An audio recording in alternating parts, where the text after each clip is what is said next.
It's Wednesday on Your View. Welcome to the show. I am Mariah Afolabi Brown. As always, I have the ladies with me. Hello, Nima. How are you? I'm fine. I'm grateful to God for life. Yesterday was day 2 of my radio recordings. Oh, yes. So now I'm very, very conversant with NAPTIP, their work, and all of that. Rights matters. I'm telling you. So today we'll be talking about human trafficking. So I have to do a little talk. So they are picking the issues one after the other? No. I engage guests from NAPTIP. Most of my guests are in Abuja, and then I interview them. But in between, I have to talk about something that raises awareness about eliminating gender-based violence. Fantastic. Well done. Well done, Nima. This is trafficking. How are you doing? Fine. Good, good. Tokwe, how are you? Happy New Month. Yes. Today is the 1st of December. I woke up with a very, very grateful heart. Like, I woke up, you know, that's minutes before you become conscious. It was praying, singing, thanking God to consciousness, you know. So I'm very, very grateful to God. It's been, my brain has calculated, I like all the engineering, maths, physics, further maths that I did in school that I felt was not useful. Now it is useful because I've been calculating all through, and I woke up this morning very grateful to God that we are alive. Good, you know. Good. How are you doing, Bisi? I'm doing great. Anything exciting happening? So I just rounded up my 12-month mentorship with the Catalyst. Yeah. It was a full 12 months of learning, practicing, coaching, you know, learning a lot of things that yes, possible. You can see the results already, you know. So they just sent me my certificate. I saw it in my email. I was like, woo, so it has come to an end. Yes. Wow. There's another one starting, but I think I need to rest. I have a lot on my plate. I'm also preparing for my own mentorship program that will be starting in January. So I'll take a chill pill now. Let me even practice the one I've learned and deploy it on other people to practice. Fantastic. Good. Well done. I'm graduating this Saturday. I know. Can't wait, man. Just get it over and done with, you know. I'm so happy I was worried that I was thinking that my documentation was not complete. Just realized that what I was looking for in Sokoto is in Sokoto. So I'm so grateful. Oh, our EDC. So not EDC, my master's in media and marketing communication. Congratulations. All done. Yeah. I'm happy for you. Like, Saturday, I still have a long way to go. Yeah. That one is next year. Yeah, that one is next year. All right. We'll leave. Okay, so much happening. Cheer up. And we come back. We go through the front pages of the papers. Stay with us. We'll be right back.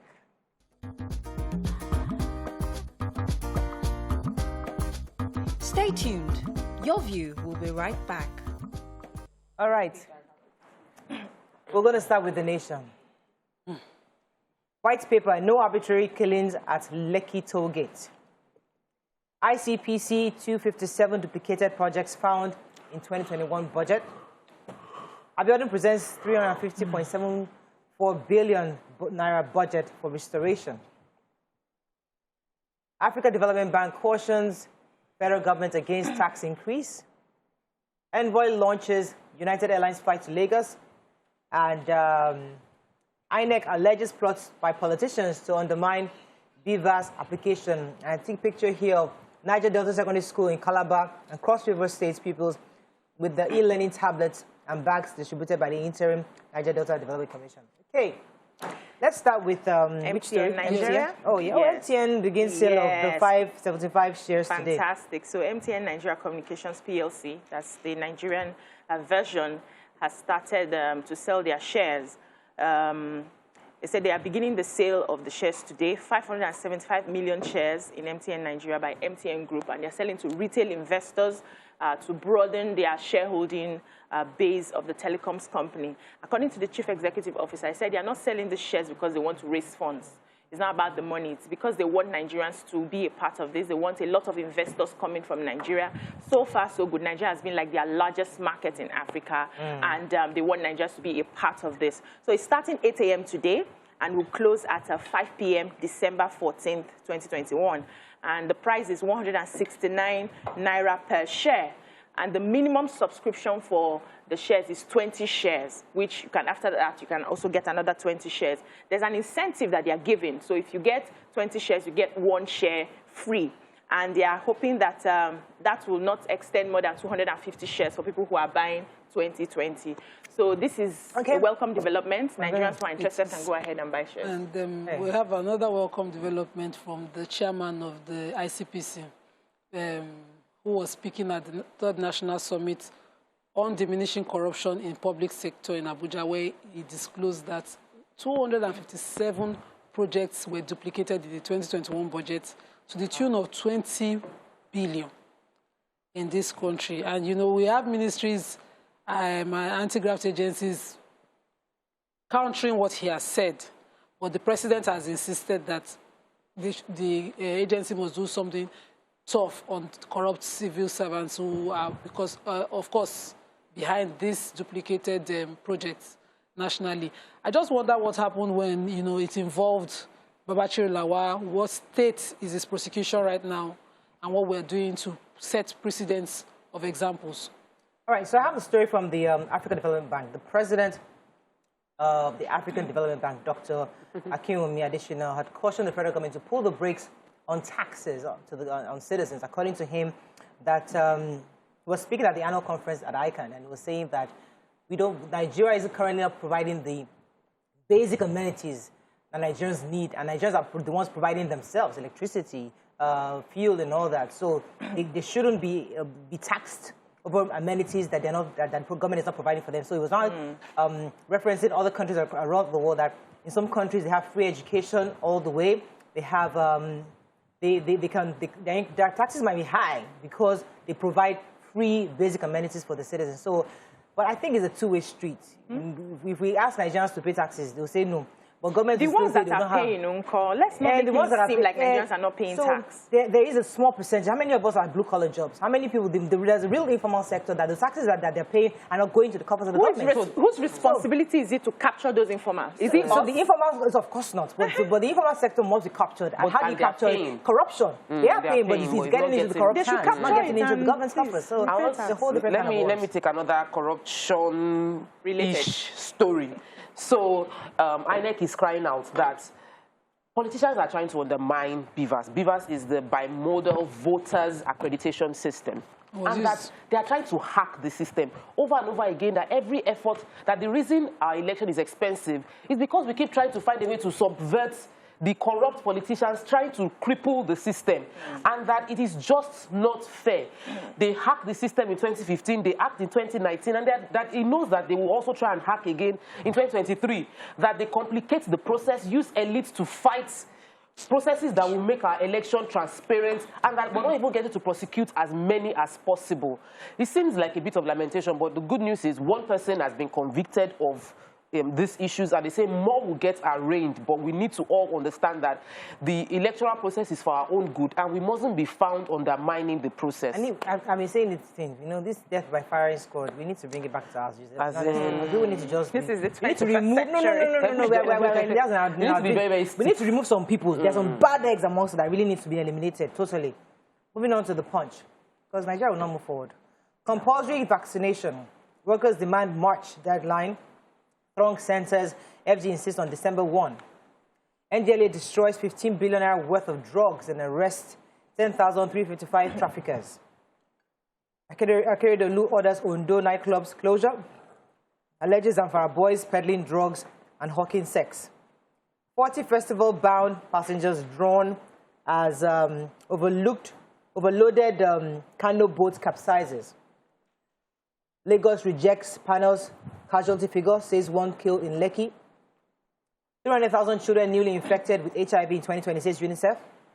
Petrol may sell above 314 naira per litre. Marketers plan imports amid forex prices. Illegal recruitment, Buhari vows sanctions, ICPC indicts Ngige Ministry and others. Okay, let's start with the major headline. Who has Yes, the major headline. So the Presidential Steering Committee, we remember in October, had said that federal workers without proof of the COVID-19 vaccination would not be allowed into their offices starting from December 1st. So what has happened now is that there's a lot of crowd, a lot of civil servants are rushing to different vaccination centers to take this vaccination because, you know, today is December 1st. and the Association of Senior Civil Servants of Nigeria are asking the federal government to extend it till March next year. But the federal government is saying that we can't extend it. We had already given this, and we need to follow through. And it's going to be across all the states, all the people who are working in federal offices. Yes, civil service must be able to present this. So they said across states yesterday, it was really a massive turnout. People had to leave. There were some people in Jos who complained that their secretariat did not have a vaccination center, so they had to leave there to other places. The rush has been so much. But the civil servants were appealing, saying that this will cause a rush, and we may now begin to circumvent, because everybody wants the shortcuts. We may begin to see fraud if we don't give enough people time to take the vaccination. All right, let's find another story. Akeredolu of Ondo State has ordered the shutting down of 2 nightclubs. My Asubai nightclub and Gidan Barao nightclubs, both of them are in Ore, in Odigbo local government area of the state. And what the reason is because there are criminal activities of a gang known as Zamfara Boys, who specialize in peddling hard drugs, illicit substances, and underage commercial sex workers. This is not, I didn't like that he had just a small account of that story in the papers, because this is getting popular around areas. I see this very well where I live. I think that states should start to take care of any area like this that promotes activities like this. Right. Lagos State should follow queue as well. All right. I want to take the story of mushrooms. So the National Mushroom Growers and Processors Marketers Association of Nigeria had like the 15th annual Mushroom Week in Abuja starting on Tuesday. And they are asking that the government reviews the mushroom industry and include it in the Anchor Borrower program. There are many CBN policies to support agriculture that do not include mushroom growers don't have access to the funds that are available to other farmers. And they're saying that the mushroom industry worldwide is a huge industry. It's currently $45 billion industry, estimated to reach $75 billion by 2027, and that Nigeria is primed to be able to export mushrooms outside if we specifically target this industry and support them with funds, that it's a lucrative industry and it's an attractive option for Nigerians to key into that solution. So I'm hoping that the government will respond to them, and let's see how that goes. It will probably produce more employment as well. All right, so in giving a report, the NDLE, actually, the chairman, Brigadier General Muhammad Umarwa, was given a report saying that over 3 million kilograms of illicit drugs and psychoactive substances in Nigeria between January and November have been mopped up. According to him, also 10,355 traffickers were arrested, 5,379 drug users rehabilitated by the agency, and he gave quite a number of statistics. I mean, as I said, we are testimonies to this because we know that every single day we take stories on this. So he's saying that just recently 20,000 kilograms of 50 billion naira worth of illicit drugs were seized by the Federal Capital Territory, FCT, and the Azikiwe Airport. That was quite that. I mean, that's a large number, 50 billion naira worth. Wow. Anyway, let's go on a break. When we come back, we continue with the review. Stay with us. We'll be right back.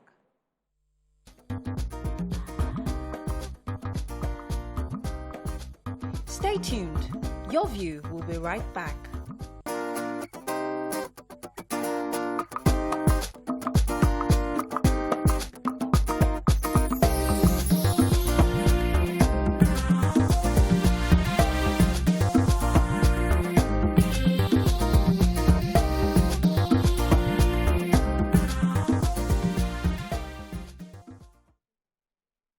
All right, thanks for staying with us. Moving on now to the Daily Sun.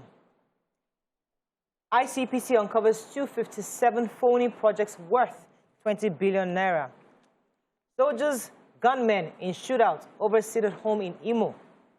Senators clash over lopsided army recruitment. Court declares Sanusi's banishment illegal. Editors hold self-scrutiny town hall meeting in Lagos tomorrow. Lagos government picks holes in #EndSARS report.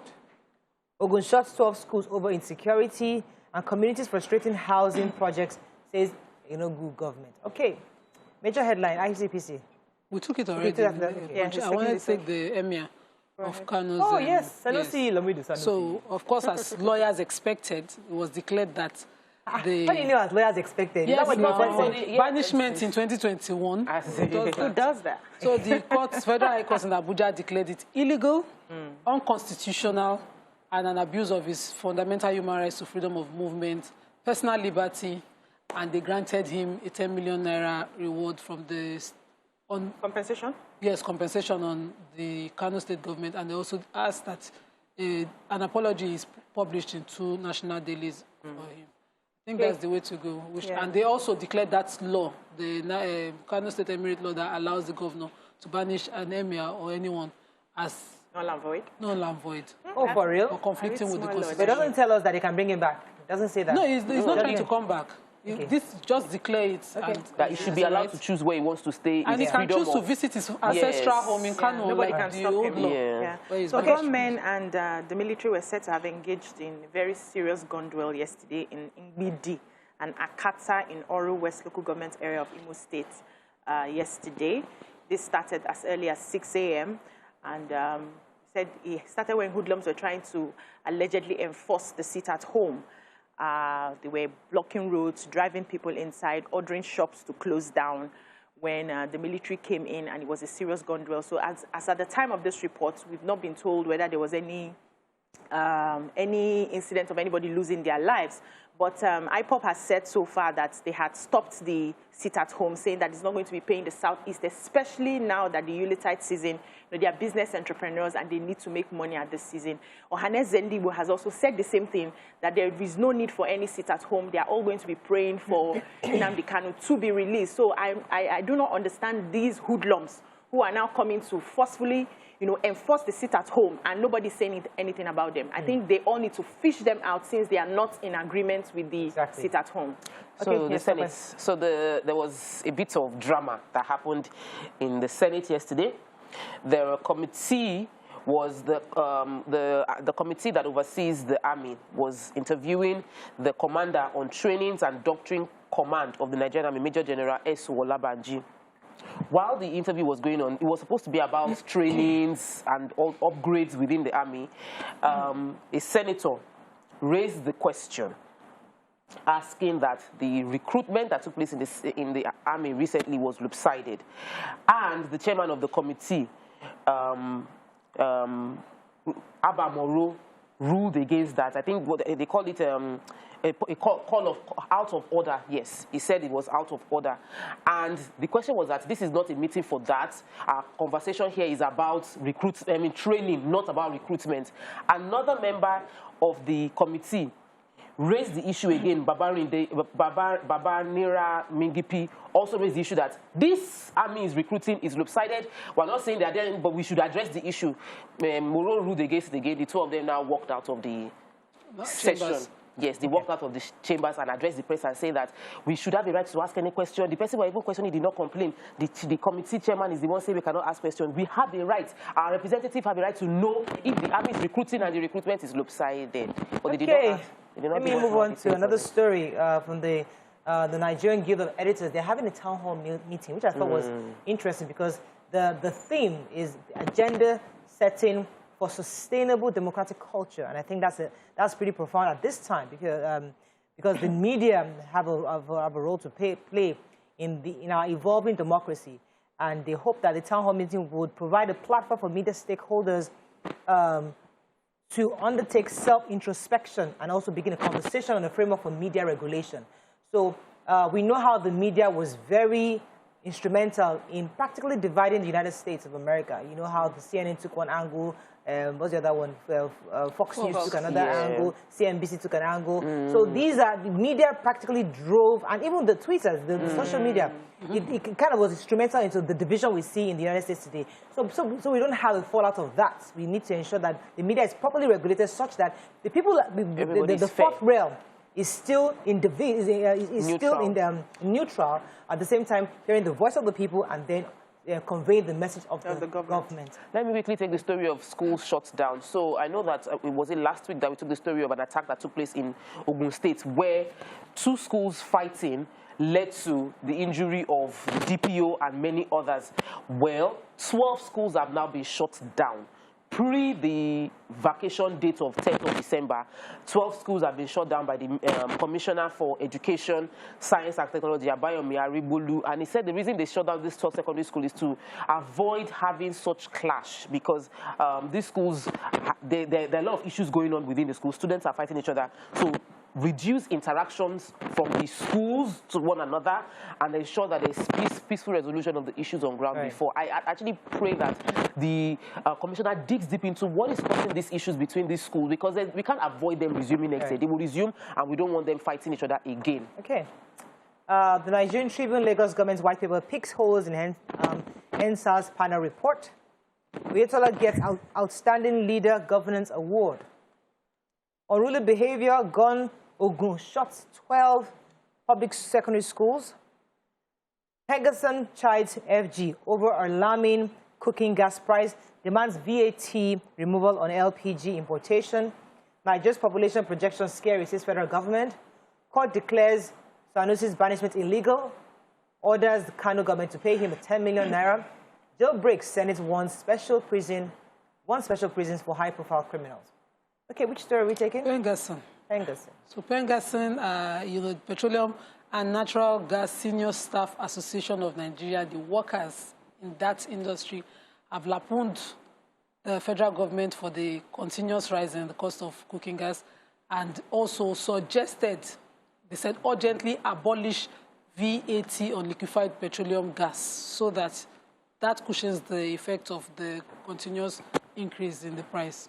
Okay. Let me take the Nigeria population growth scary. So, the secretary to the government of the Federation, Mr. Boss Mustafa, was speaking at the launch of a book written by a former Deputy Comptroller General of Nigerian Customs Services, Dr. Manasa Jatua, said that the population of Nigeria is scary, in that it is being projected that very soon, in 1 or 2 decades, Nigeria will become the 3rd most populous country in the world, coming after China and India. And there is urgent need to start planning. That we have challenge managing the youth right now, and many of them, they don't have abilities to get proper education, jobs, and the challenges is what is leading to the insecurity problems we're facing.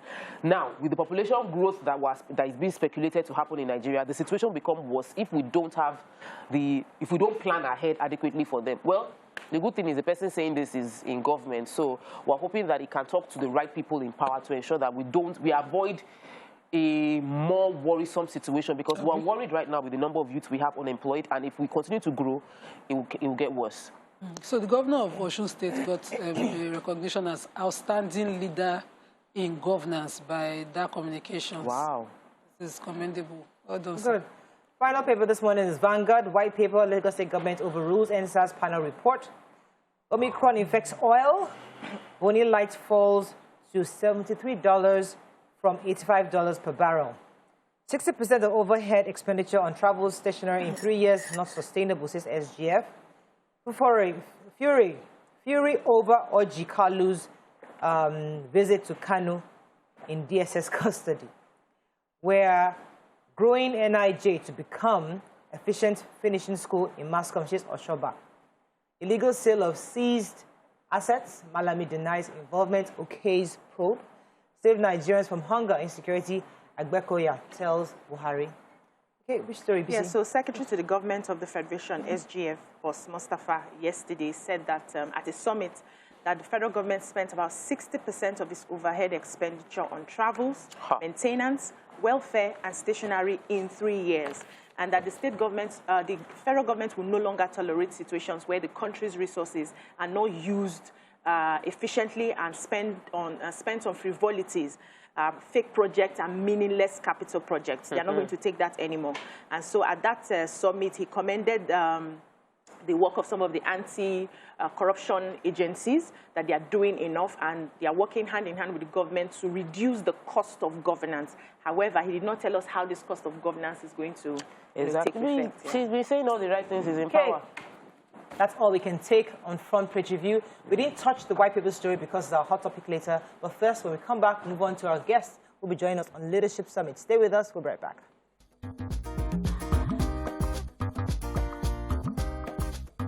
Stay tuned. Your View will be right back.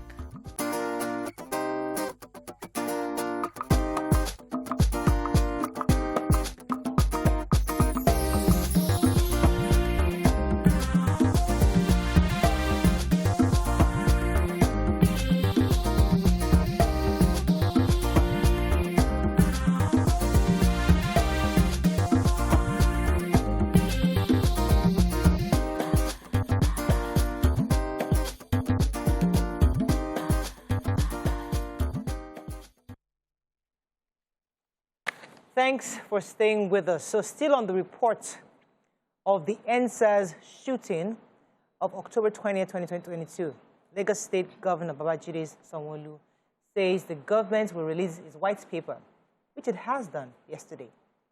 Now, a lot of Nigerians are talking about this white paper, and and there are mixed feelings about various elements within that white paper.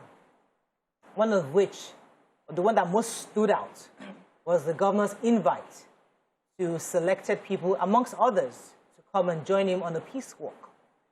Many have said that his speech, unfortunately, was lengthy and drowned the core message, and therefore the walk kind of stuck out for most Nigerians.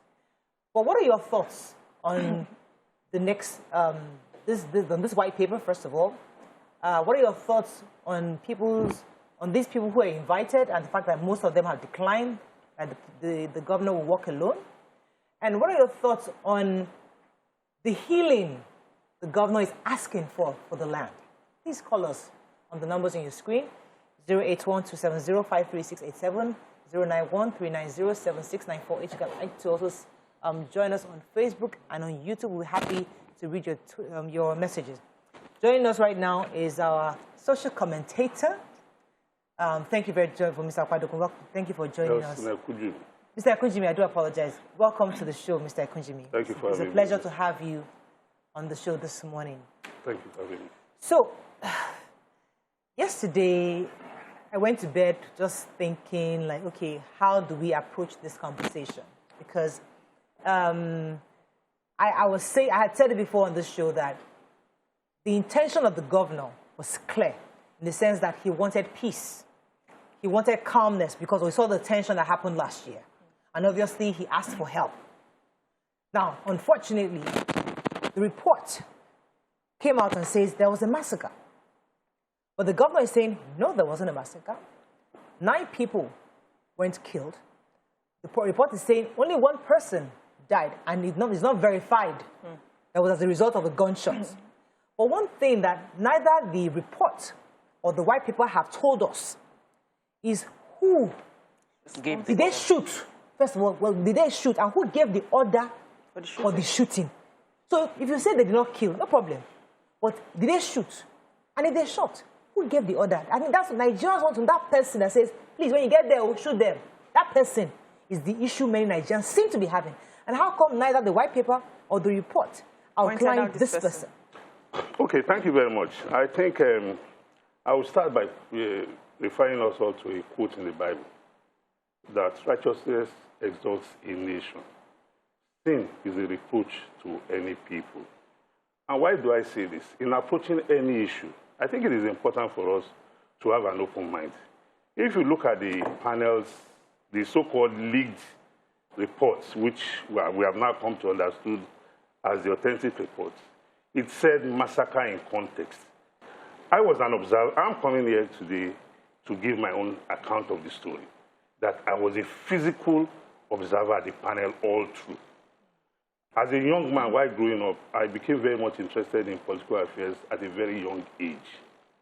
And I recollect that watching TV or reading newspapers on judicial matters, even as a layman, you can decipher that this is the direction in which judgment will flow. But unfortunately, we live in a climate today where findings or judgment is at variance with evidence adduced. On October 2020, a lot of us were not at the Lekki toll gate.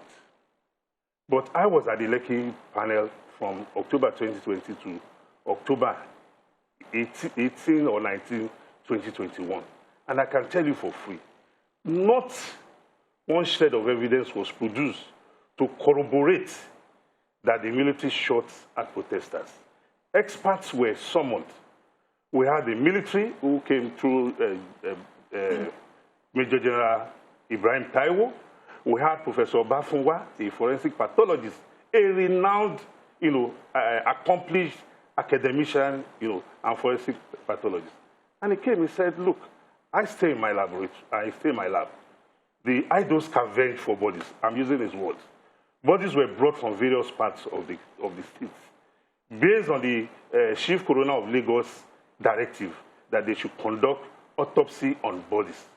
Then we conducted autopsy that from the records, which nobody came out and said the prof was lying, that only 3 corpses were recovered from the Lekki area, and that from the records, 1 had gunshot wound and was recovered about 7:43 p.m. on the 21st. Mind you, not 20th. At the panel, we had people that the report was that they were shot at Lekki toll gate. And there was a particular one. The guy came out and said, no, I was not shot at Lekki toll gate too. I was shot at Lekki roundabout on the 21st in the afternoon. There's also the issue of in the report, the leaked report. One that really troubled my mind was the recommendation that the DPO of Morocco police station should be disciplined and his men who were at the toll gate. Right. I was at that panel and I was aghast. This was a man that the people who protested at the Lekki toll gate said after the military had left, that the police led by the DPO came and shot at protesters.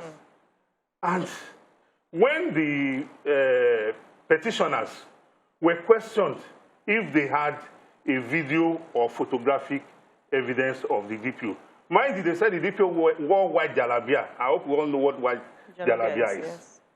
And they said the man came and shot at protesters with his men and killed some people. And during cross-examination, they were asked, do you have a photo evidence to corroborate what you have said? Petitioner said no. Do you have a video evidence? Petitioner said no. Then how do you know the DPO? I do. The petitioner said no. How do you know it was the DPO? Petitioner said people living in the shanties told us that they saw the DPO. Wow. Okay, so I'll let the ladies come in a minute, but there's a part of that I said that doesn't really answer my question. Yeah.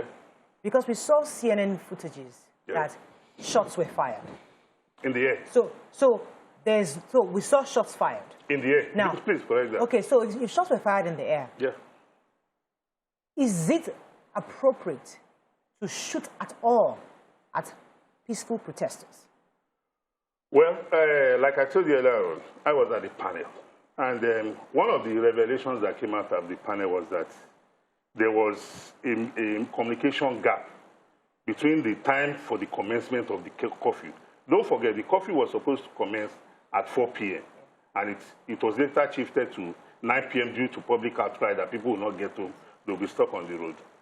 And also, don't forget, the military general who came to the panel said there are rules of engagement for deployment of military. He said once a state within the Federal Republic of Nigeria declares a curfew, automatically, that curfew will not be declared by the governor sitting inside his bedroom. The governor has to sit with security heads of the state who will give reports. And it is when they are convened. Don't forget, the governor is not a security expert, but he sits over a security council meeting, or a committee of the state on a weekly basis. And when the security council gives the go-ahead, the governor goes on air to announce. And once a curfew has been declared, I'm not a military man. The general made it very clear that it is imperative on the military to deploy its personnel to enforce that curfew. That it wasn't only the military, it is even the police. When we are talking of the military, it's not the army alone.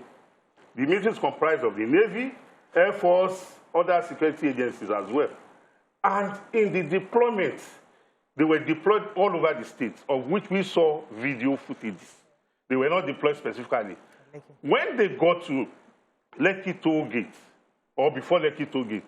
What must have transpired is is what we had expected the panel to have come out and explained, that warranted the military men shooting into the air.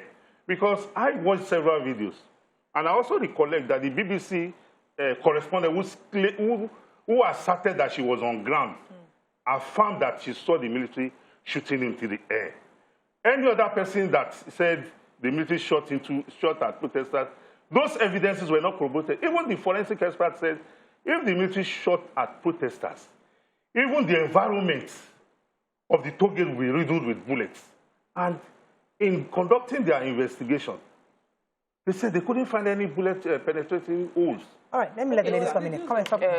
Let me, from you were there, you were at the panel. Yeah, absolutely. And from what you were explaining, it seemed like the information you got from listening to the witnesses and the people that were coming to defend, produce evidence, is contrary to what came out in the documents that the panel released. Absolutely. Absolutely.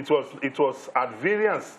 You see, the judiciary deals with facts and evidences. I'll give you an example again.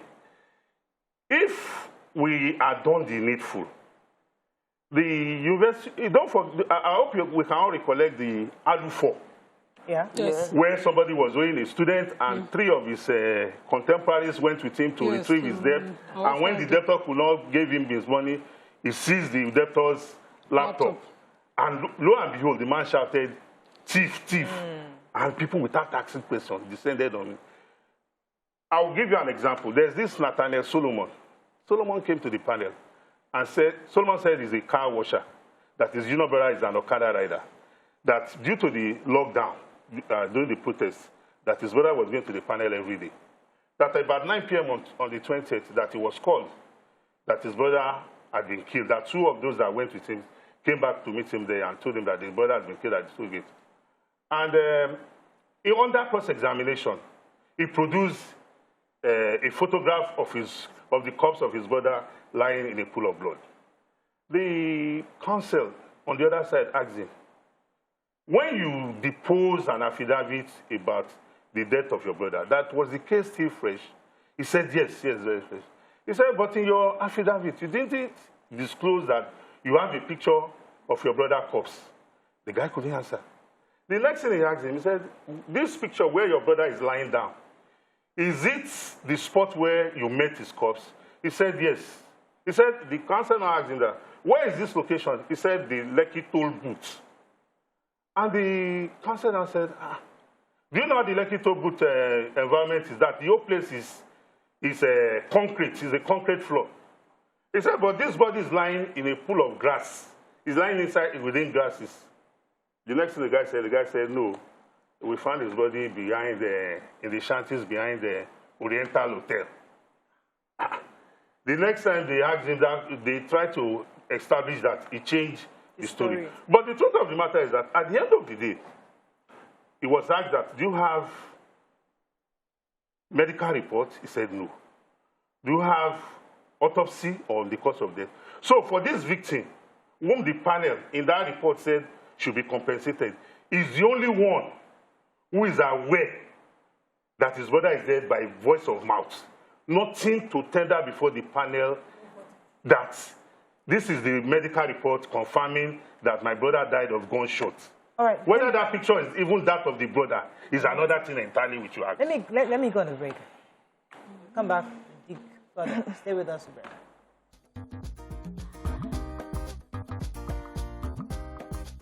Stay tuned. Your View will be right back.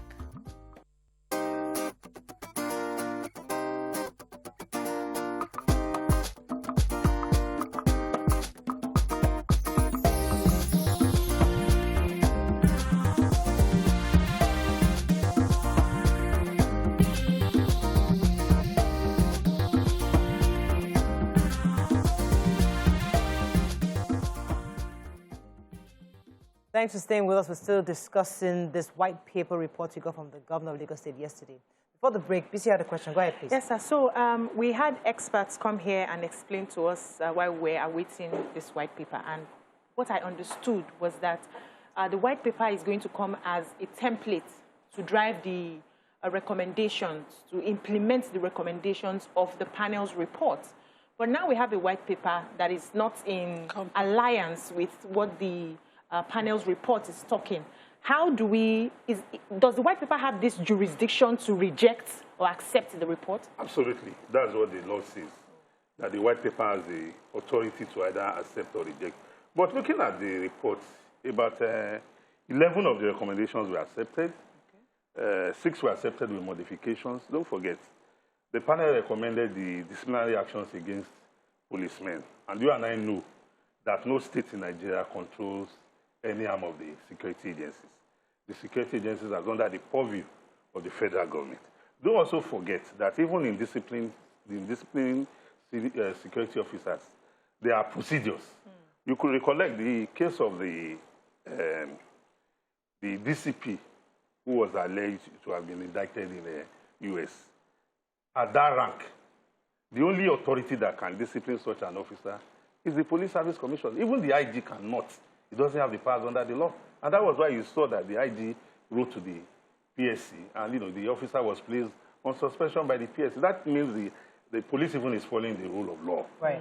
So in this case, the white paper, what the white paper has come to do is to look at the facts as adduced in the report, and where the evidences is inconsistent with the findings. The white paper has the responsibility to say, no. A forensic pathologist came to the panel and said, we recovered 3 bodies in this area. Only one had the gunshot. And even the gunshot is not consistent with a military weapon. And the panel in its report, they cannot categorically, with facts and evidences adduced, say this was the bullet that killed the victim. And somebody somewhere just wakes up from 3 that you have accepted as reliable, valid, and say, oh, 9 died. And even for the 9 or 11 that is claimed to have died, about 2 names were repeated.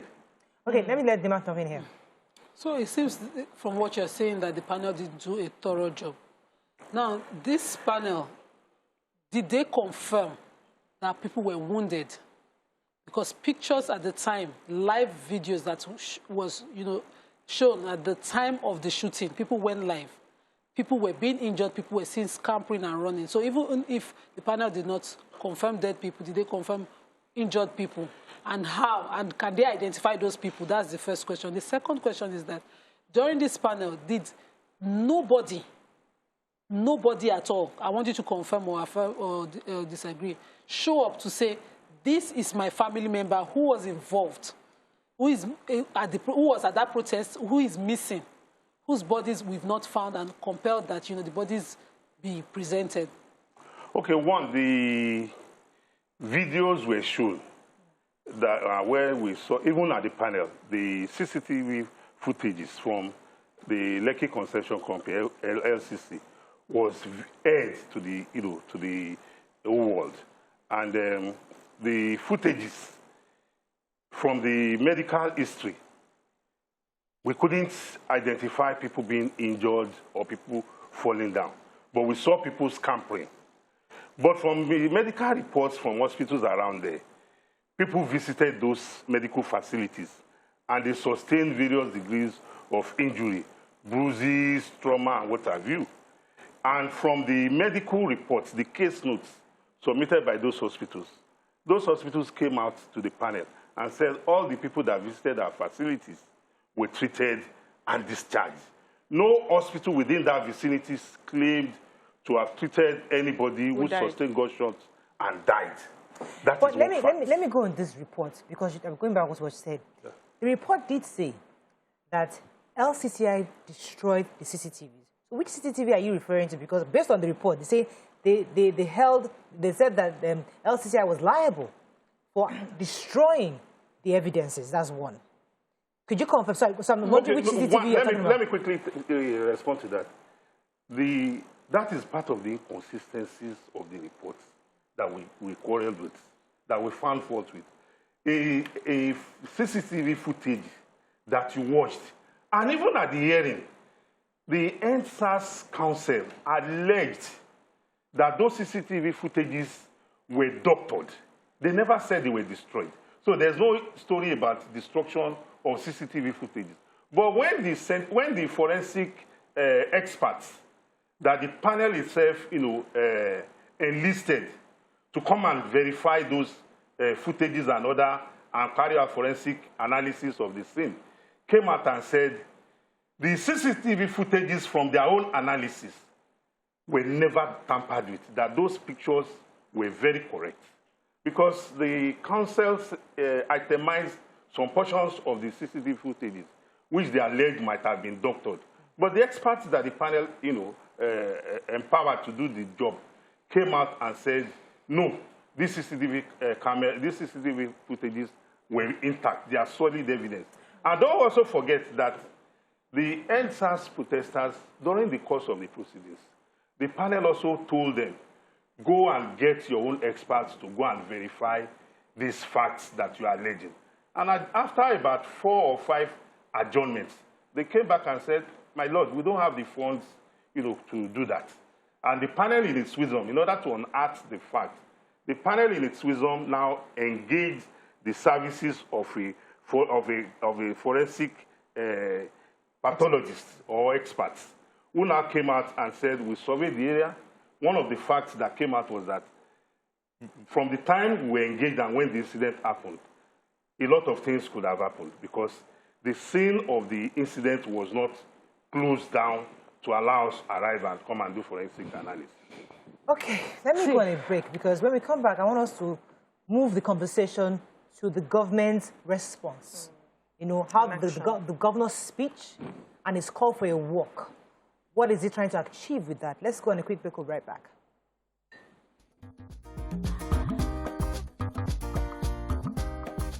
Stay tuned. Your View will be right back.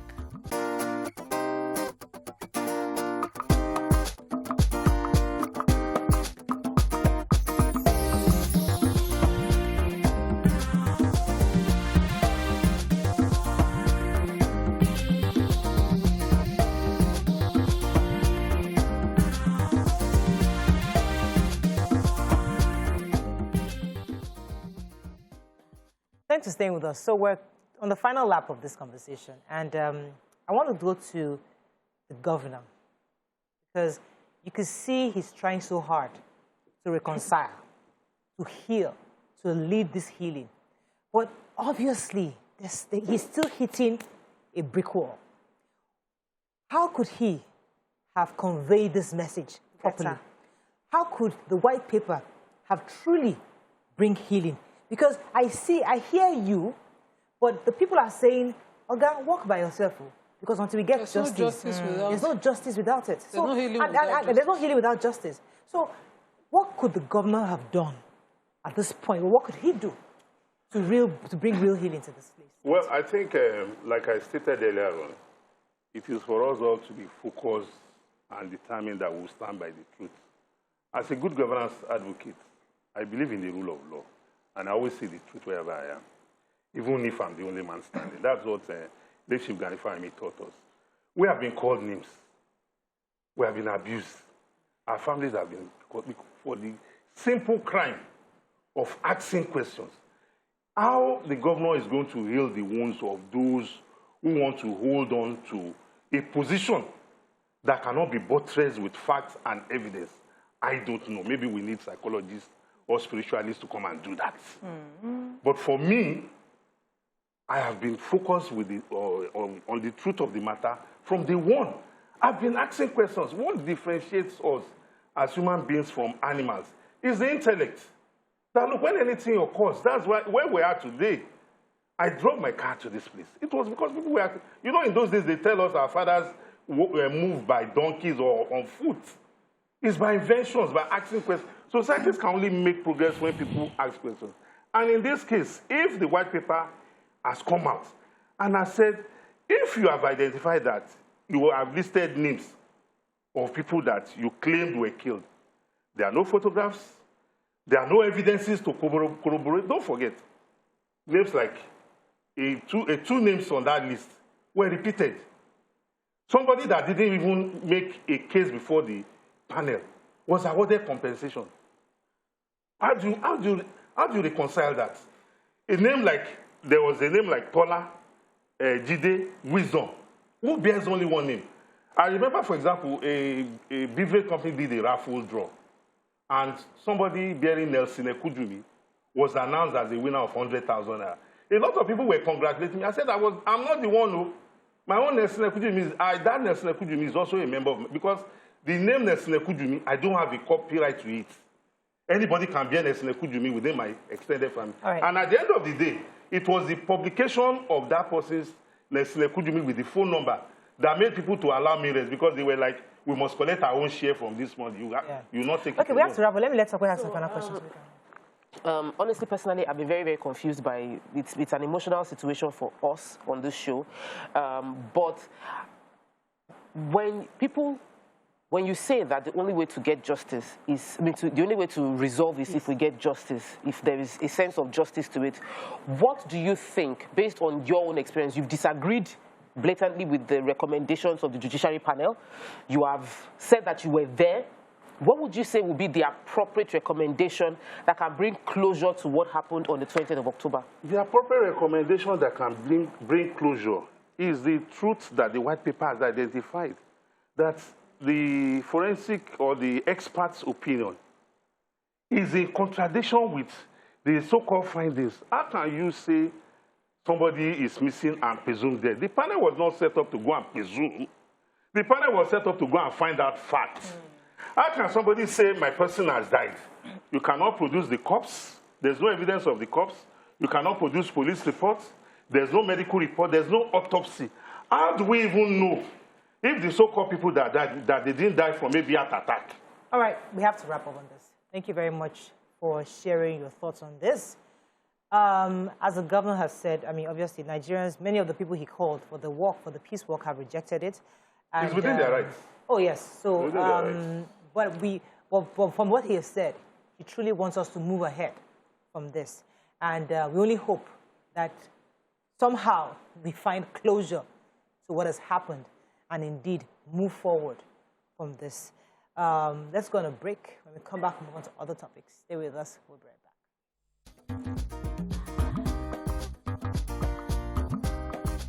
Stay tuned.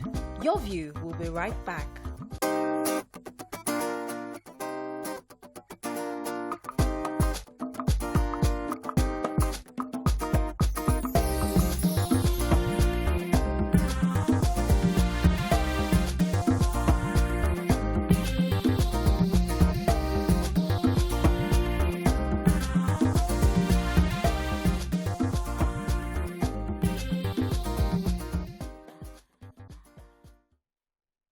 Thanks for staying with us. So join us from our Abuja studios to discuss the alarming rate of out-of-school children in Nigeria and what could be done to avoid them and to stop them from joining the insurgency.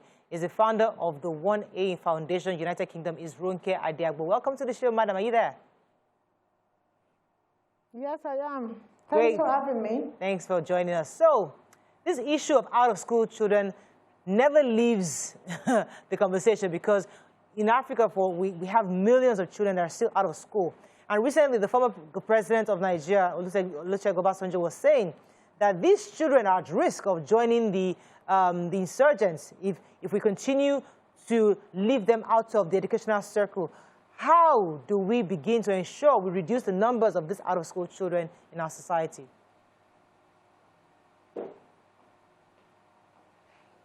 Yes, thanks for having me. Basically, as you know, Nigeria has one of the highest number of out-of-school children in the world. In 2018, United Nations reported that we had 13.9 million out of school. Recently, the federal government said we had 10.5 million out-of-school children. Whichever figure we go with, it is still unacceptable and it is very high. And if these kids are not in school, it begs the question, where are they? These kids are therefore on the street, and they become feeders for security, insurgency, and Boko Harams and bandits. So if we want to ensure we don't have similar security challenges in future, we need to make sure we take those kids off the street and make sure they're in the classroom.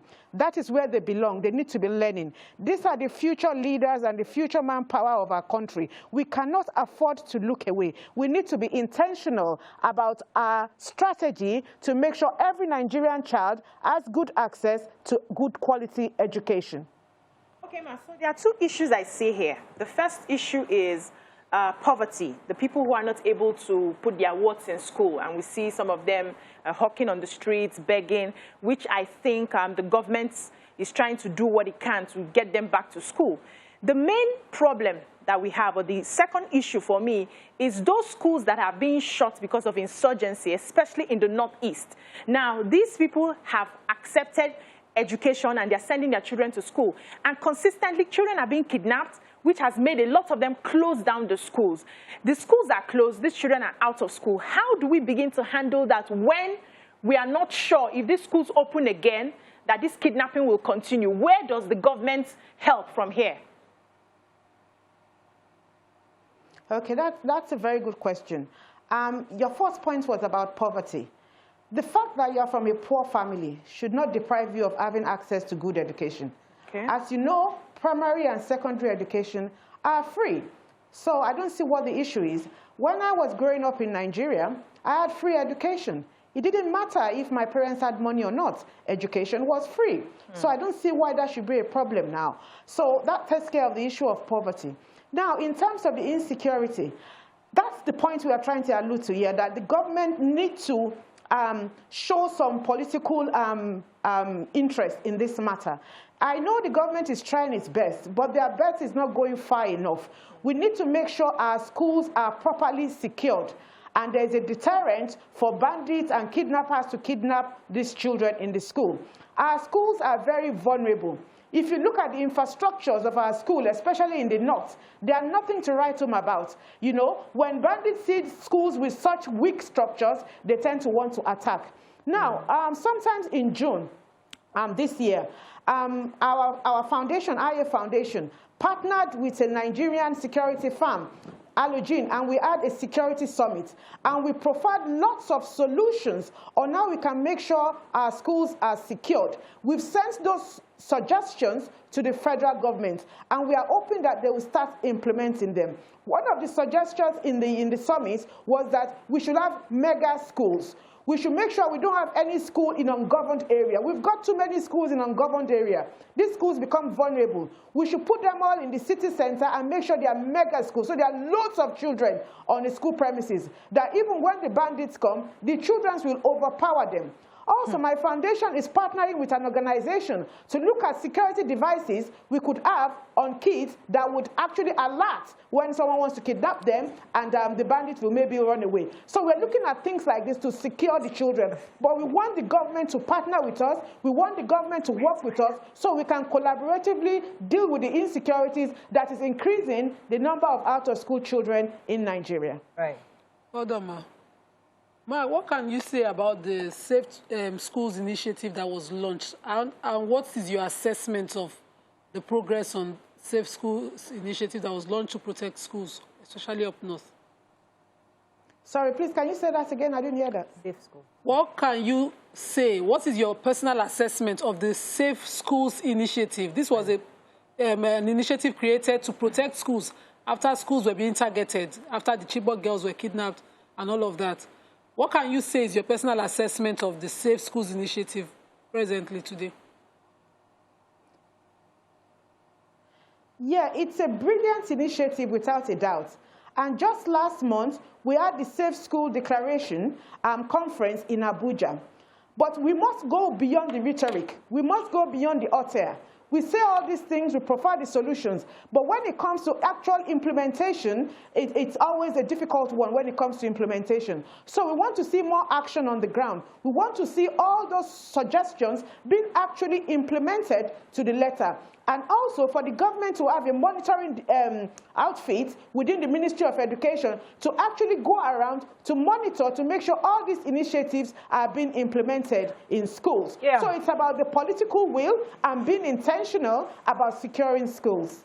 Right, so I get that a lot. And My issue is not so much of government policies, because we get all these policies all the time. It's the value proposition of education that is diminishing on the part of the parents. They don't want to send their kids out to school. I mean, I'd rather, with what is going on, I think there's more work to convince me to send my child to a public school, because I don't feel, aside from the safety issues, I don't feel the government has done enough. So what can you do to remind or to help to increase the value proposition of education of the Western education system to Nigerian parents?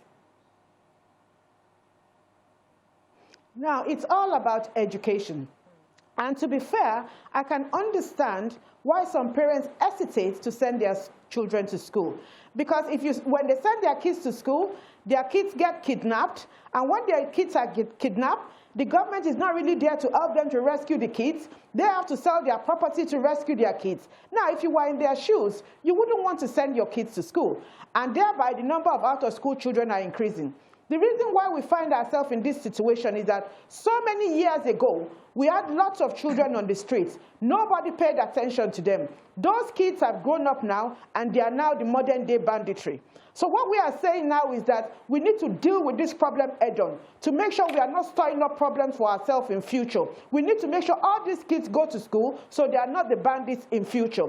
However, the point you made about parents, we need to work on parents. We need to be able to convince parents that it's in their interest to send their kids to school. Because when their kids go to school, whatever situation the family is now because of poverty and deprivation, that one child that goes to school can take the whole family out of poverty.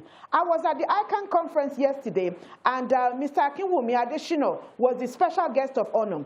And he did say he's from a very deprived background, but because of the education he had, that's why he's where he is today. So that's what we are trying to say to parents. We've got Ngozi Okonjo-Iweala doing us proud on the international stage. These are children that got educated in Nigeria. So we need to use this as role models to tell parents that if you allow your kids to go to school, in future, they will be like Akinwumi, Adeshino, and Ngozi Okonjo-Iweala. So it's about educating the parents, raising the awareness of the importance of education.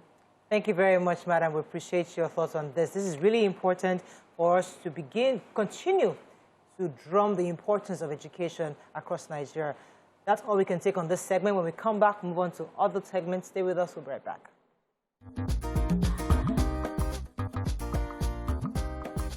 Stay tuned. Your View will be right back.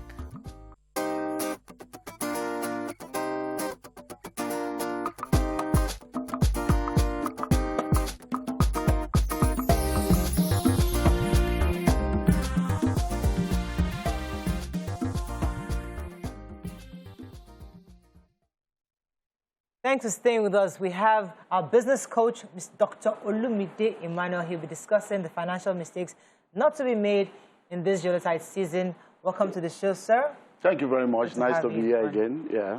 So the Yuletide season is around the corner. People are going to be shopping, getting ready for the holidays.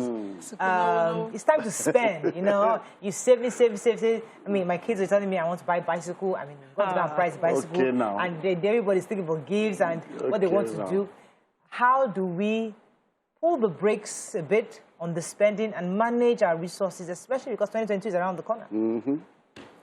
Okay, well, thank you very much for having me. It's always a joy to be here. And like I've always started, are you people students in the School of Money? Because that's where all this thing begins. Financial intelligence is very key if you're going to become successful financially in life. And most of the time, your level of financial intelligence will determine your level of financial decisions, and your decisions will end up determining your outcome. So we are in the end of the year. People are going to be spending money, like you said. The question is, what informs the actions that they are going to be taking going forward? Because one of the major mistakes that people make in life when it comes to money is not giving financial intelligence a priority in their life. Everybody that I know wakes up very early in the morning. They come back late in the evening, all because they're trying to make money. But they are not giving the same attention to learn about money. So it's amazing how you want to make money and you are not ready to learn about money. Because financial intelligence is the bedrock of everything. Because the more you know, the more you grow. What you learn determines how far you earn. So your learning capacity determines your earning capacity. So number one is, which is a mistake that we need to change, give financial intelligence a priority because you've been teaching us since January to now. We made the money. It's how to spend it. We are going there. Spend it with sense. Because, so you need to know so that you will not go and end up, because you see, December is here, but January is around the corner.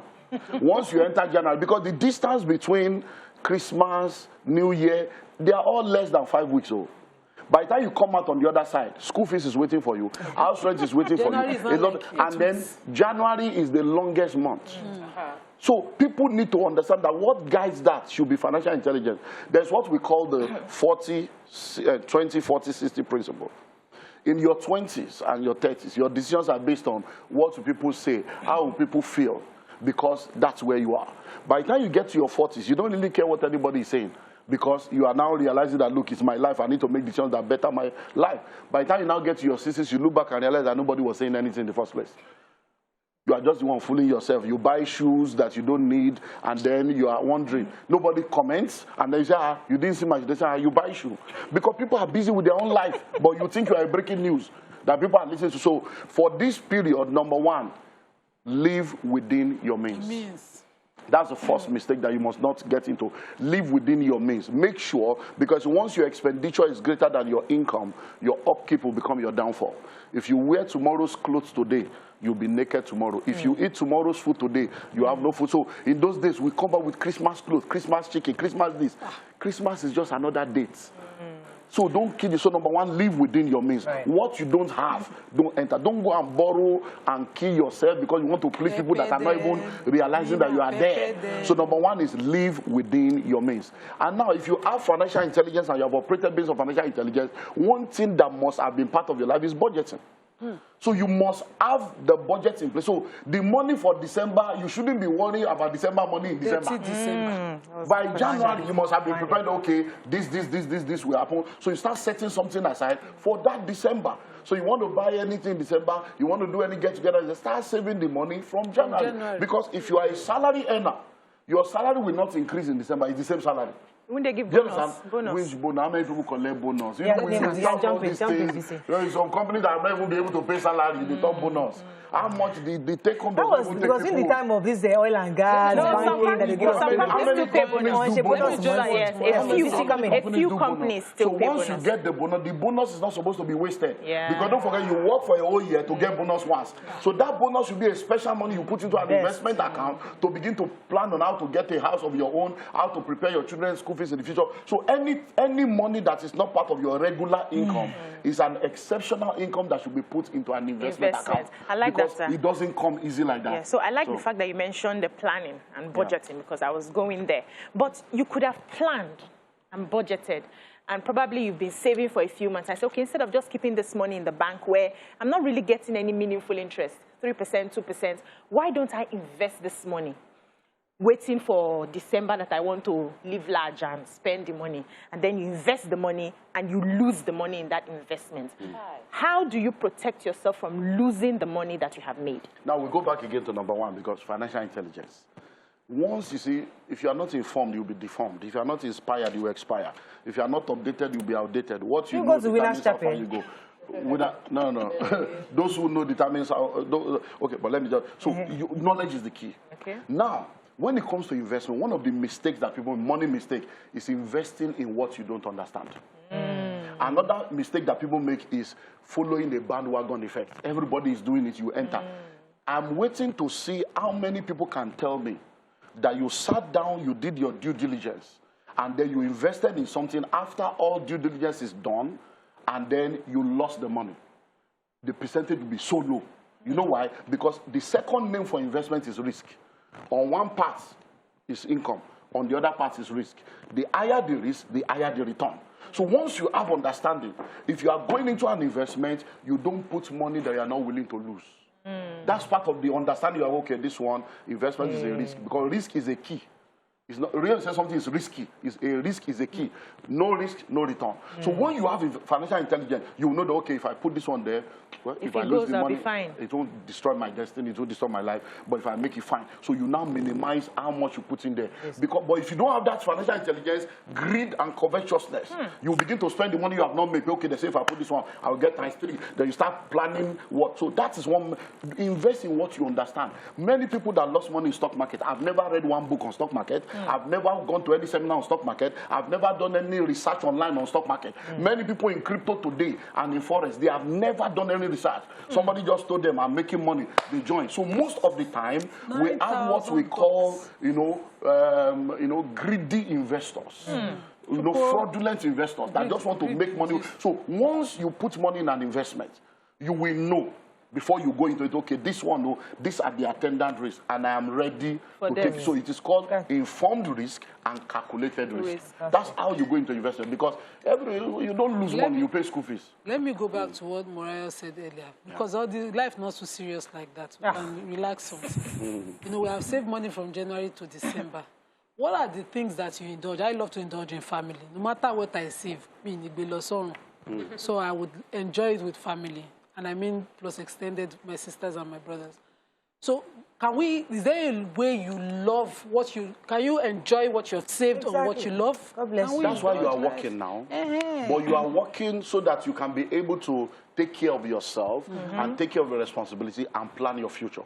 So December doesn't change anything. Okay, you want to gather with your family. That's when we are gathered. You want to gather with your family to eat. Have you not been eating since January? No, but that's when we are gathered. Let me put it this way, Dr. Lumide.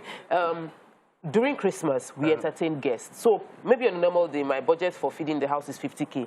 But because during festive season, Christmas Eve, I would have guests come over. Christmas Day, Boxing Day, people will come to the house, which means that we're cooking more than probably would have been cooking before. So if you are spending 50, maybe you spend 150. Yes. Then you should have planned for it. Yes. So because when will you get the extra 100 in December? Do you understand? If you bonus. That's the so. Look, my family. I'm the firstborn of my family. For the past 17 years, every December they're in my house. Everybody, my father, mother, all my siblings, all the family, they spend 1 week in my house every December for the past 17 years. But I'm not going to wait till then to be able to. Right now, I've had a meeting. They know it will happen, but I've called my sister that has a catering company because loan budget so that I can start since August. So that I can, because the way everything is skyrocketing, I know that, so that she now told me that they have met, that they say, let's not trouble and want too much, that this thing is too, so just bring whatever you can bring, which will pitch in. You already know. So it's not as if you just wake up, let me bring my family. Let me tell you something. So you plan for this thing. I see, we plan. You see, let me tell you. I will. You know how do you are way in English? Plates. No. Okay, guinea fowl. Guinea fowl. Yeah. It's not cheap. People, guests, when they come, that grilled guinea fowl, usually bread, you freeze about 10. You know, when the visitors come, you cut it. Snail, you put everything. No, that means for guests. December, those things are expensive. Yeah, I'm not doubting drinks, the fridge, you must have drinks constantly in the fridge. But the solution they don't. I want the mechanic and everything. Madam, rice on bag. You got bag of rice one bed, ororo one bed. They want it. You have been aware since January. That's the point. That's the point. I'm not against it. You have been aware since January. The budget is not enough to cover this cost. It's not enough. Do the one you can now. You see, when we talk about we want to make money, there are only two ways to make more money available to you. Number one, increase your income or reduce your expenditure. Bang. And these are time-tested universal law. It's not magic. If you don't practice it, it will never work. You will just be in the same cycle. The next thing you say is village people. If you know you need extra 200, from August, the way things are going, I did the same thing I'm telling you to do. In August, the way this one, there are things we can buy now that will not spoil. May I even Let me tell you something. them? As of September, we have bought all the vegetable oil. As of September, we have 3 gas now waiting since September because of this information. So may I even suggest the ones that we cannot buy, we have said, okay, we have discussed this meeting in August. Yes, may I even suggest you can't just be doing fire brigade. You don't even need to host all the time. You have been hosting for years now. Go and visit the people that have been visiting you this year. Lock your Ibadan, carry your children and visit and eat their make own. a list. One day here, one day here, one day here. It's the opposite. So now me they don't visit everybody. I never say, no, it's not that I want to start hosting people. Oh, okay. You have to anyway, so but the children. So talking about children, because I have gotten to the point. I've ingested so much knowledge on financial planning. We don't do decoration. We don't do So my children now said that, how come we are the only ones that don't decorate our house for Christmas? How would a parent, understanding the sensitivity of the children you're raising, a parent watching, who is planning this budget, listening to you, budgeting, knowing their school fees, house rent, but also has children who are emotionally expectant, that they want gifts, and they want to go out and do something special. How do you do it? See, parenting is not a very easy thing, and we all have to be involved in what we call intentional parenting. It is the father and the mother that makes those decisions when the children are young. But children are not as young as we were young in our days. What we didn't know at 12, they now know at 5. So you need to begin to bring them into the financial discussion very, very early. And all this discussion you are having, everybody has it. I have the same discussion in my house. We still had this yesterday, my wife and my son, the baby of the house, my house and my baby of the house, they did the Christmas tree yesterday. And that Christmas tree, when I said, look, I don't believe in all this, it's a waste of money. If you know you want to do it, let me know. If we buy this one now, we'll use it for 5 years. Not that you now come every year, there's one designer. So you have those discussions. So if your children wants to say, okay, they want to have this, they want to have that, where did they learn it from? They learned it from somewhere. You now sit them down. This is the Olumide Emmanuel family. In this family, this is the way we operate here. And the reason why we operate this way is this.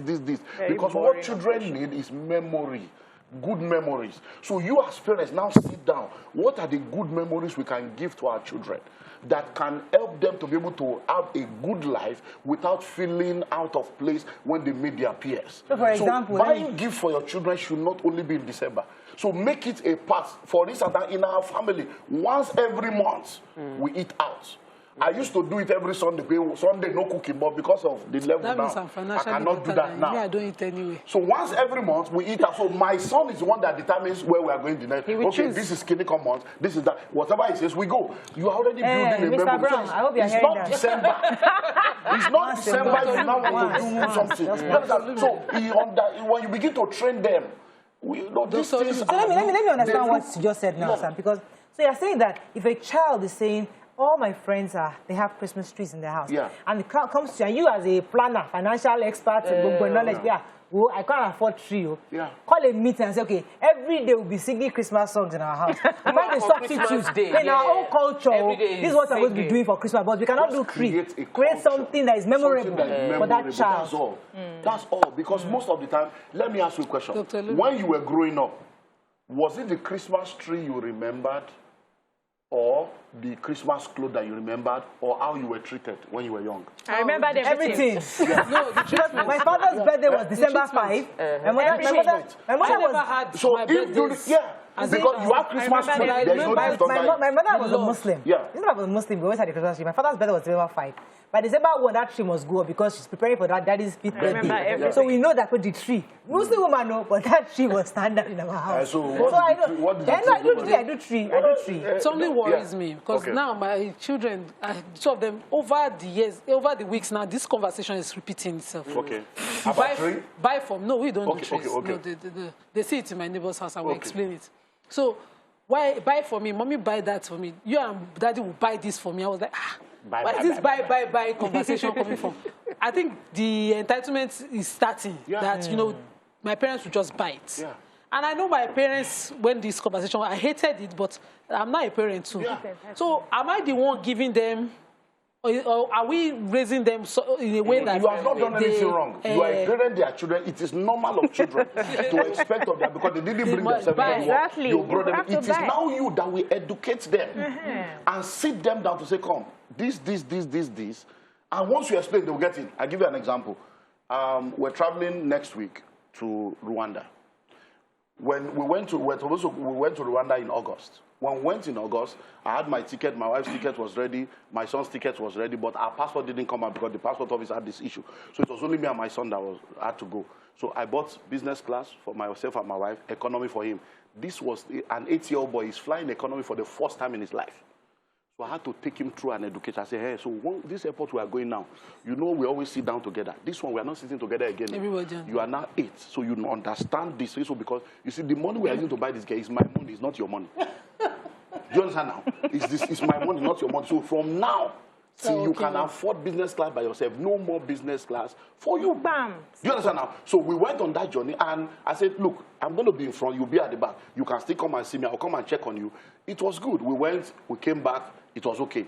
Now, we are going back again, and I'm doing business class. My wife is doing business class, he's doing economy.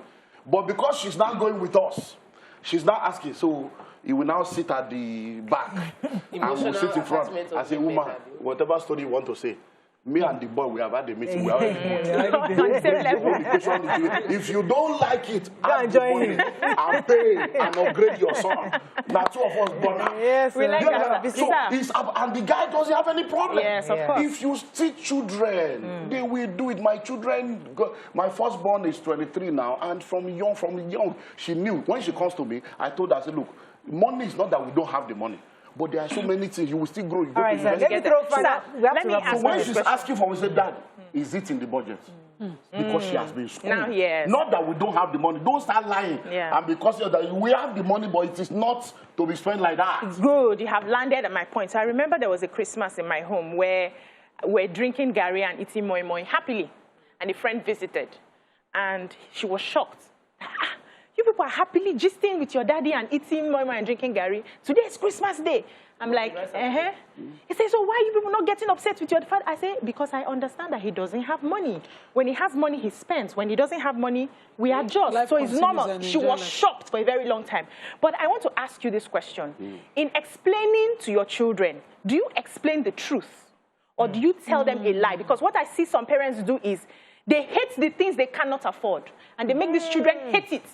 We don't do it for bad people. We don't do this one, it's for bad people. We don't eat this type of chicken, it's for people that are stealing money from government. Because they don't have it. Then tomorrow when they have it, they have another explanation. Do you tell them that we are not doing this now, not because I don't like it, but because for now we can't afford it? Or do you just lie to them? You can't lie to your children. Whatever you say today will come back and haunt you tomorrow. Because they're not going to be children for the day. They'll not get, Daddy, they lied that time. So you have to tell them the truth. You have to tell them the truth. All right, so we have to wrap up, but let me just let you final sentence, your message to parents this season. Well, my message to everyone is live within your means. That's all. Don't try to please everybody because you will fail. Simple. Have a great day. Thank you very much. See you. It's a pleasure always having you, sir. Thank you. See you tomorrow. Bye for now.